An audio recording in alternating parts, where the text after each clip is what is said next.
Prime Minister Shri Narendra Modi ji will inaugurate a biorefinery which will convert bamboo to ethanol.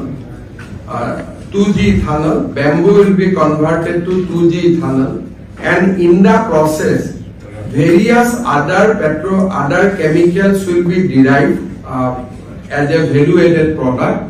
Will be inaugurated by Honorable Prime Minister Shri Narendra Modi in Numaligarh.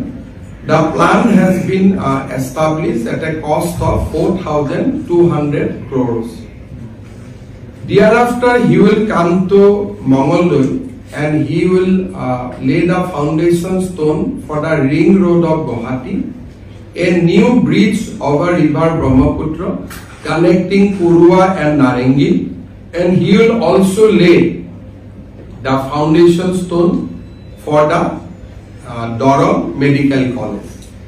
Thereafter, he will come to Guwahati and he will participate in the Bhupen Hazarika Birth Centenary Program organized by the state of Assam.